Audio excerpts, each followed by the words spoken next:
Alright, Secret DIY here. Today on this Fan Dabby Dozy episode, I'm going to show you some more tips and tricks on how to plaster a wall and how to get the wall ready for plastering. So we've just got a little small wall here, and just for a few beginners tips, because I'm not the top plasterer in the world, but I can do small jobs like this. So the first thing that I found of, obviously, when you come up for a bit of plasterboard up, what you can do is you can overlap it, like so here, as you can see here. So if you overlap it, and then all you do once you've overlapped it is basically get your standing knife. Get your standing knife like this. This is the first tip, and you can go across like that.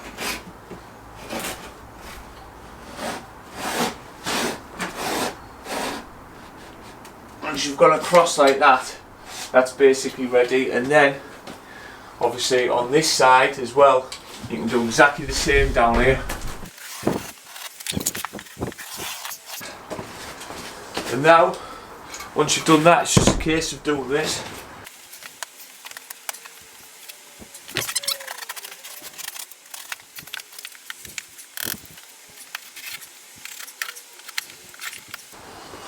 There we have it, all sorted. Right, on to the next tip now. So next little tip is, just so you know, at the bottom here, there should be a gap. So there's a gap going down here and there. I just don't think you can see on the camera, show up the camera, you can see the gap, but there's no gap here and it's hitting the floor. So what will happen is basically when the plaster goes on, if anything vibrates or anything on the floor, it'll make a massive crack going up. So if you've got this situation, you either leave your plasterboard up a little tiny bit, so you've got a little tiny gap, so then that can't happen. Or you just do this, get yourself a multi-tool, or you can do it with a standing knife, but I'm going to multi-tool because it's easier. And all you do is just go across it like this, like so. But make sure, when you go down, make sure that you find out where if there's any sockets or anything, you make sure you find out where they go, whether they go up or down. If they go across, you've got to make sure that obviously they're not going under the floorboards. Or if they're going up, you don't have to worry, because obviously you're just going across the floor. Happy days.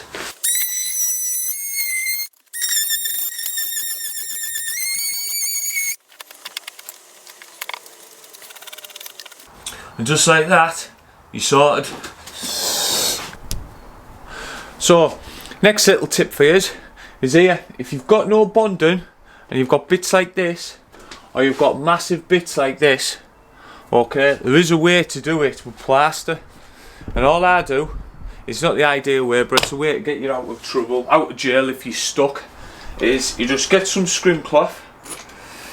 And what I do is I always like to cross it over. Put as much on as I can, give it a good crossover, like this, once I put them on. Alright.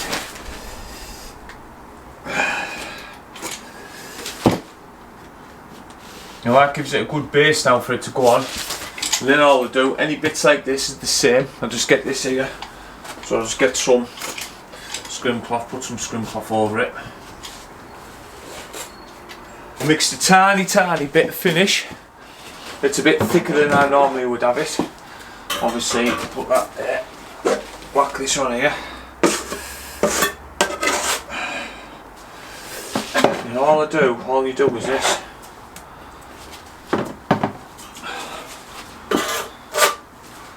Wrap some finish in it like so. Make sure you get that piled in nice. Just leave it, get it as flat as you possibly can.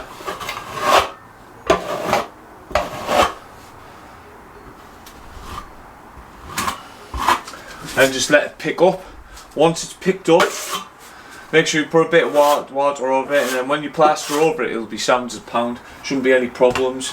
It'll toughen up, and it'll be ready for when and we're ready something to go over. Once that picks up, you can go straight over it, no problems.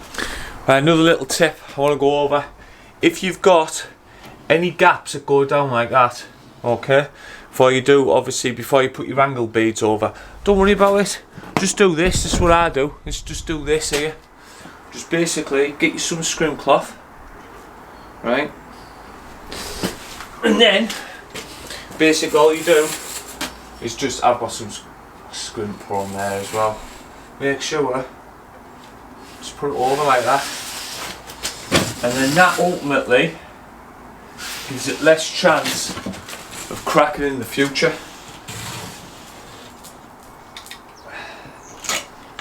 There's another little tip. Another one is, I want to show you is, put a screw in the end of your brush there, put a screw in the end of your brush there. So, when you come, put it on your end of your bucket, it sits on the bucket. I am sick to death of this falling in there because I've put it on like that, and there's nothing worse than a brush being laden within the water going knackered.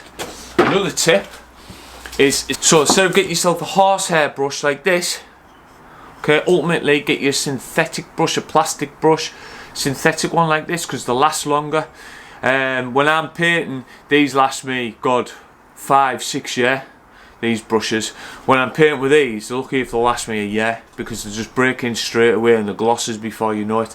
And also as well, the hairs come out in with when you're plastering on the wall, and you've got to fart about getting them out. With these, they don't. They're all £1 a pound. They'll last a lot longer. And trust me, they're more expensive, but they will last longer, I promise you. Happy days.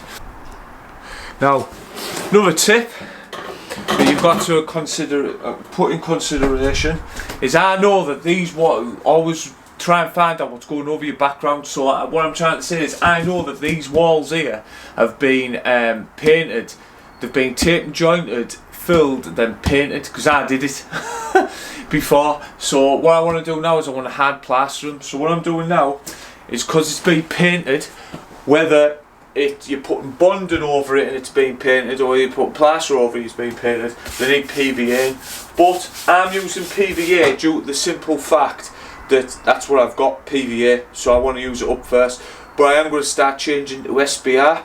The reason is because it just stops all the suction, and when I was doing these ceilings I found out like it stops the suction. It's supposed to stop the suction and everyone's gone, so I'm going to SBR, and that's what I recommend any beginners doing. But with me only having PVA now, and with them only being small walls, I'm just going to use the PVA. So there's another little tip.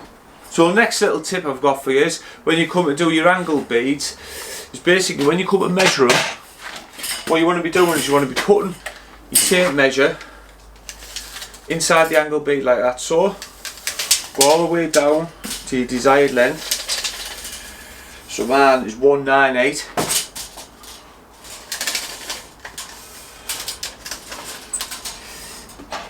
Find the 198 mark, get your clippers, clip it. Once you've done that, then what you want to be doing is you want to be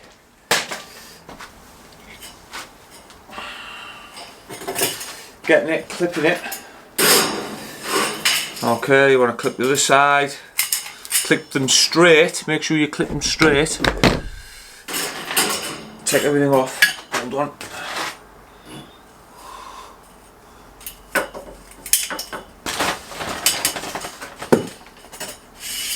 So you've clipped it all nice and straight there, but then what you want to do is you want to basically clip it off that way.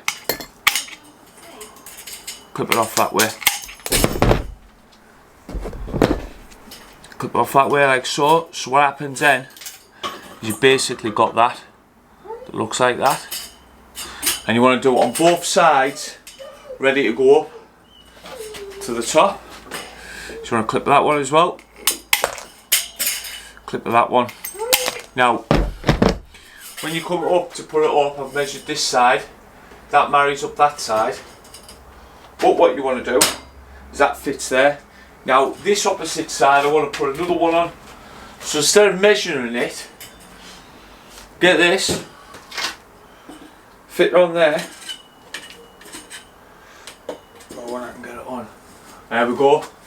That marries up the same side. So then what you do is you get this, marry them up at the bottom, marry it up at the top. Then what happens is, all you do then is just cut straight again, like so.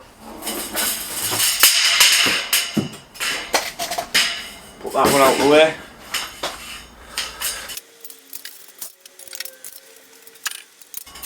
And now these, you've got this one there, that'll fit on there, like so. And all it is now is just a case of getting your hammer and nails, your clout nails, and tapping them on.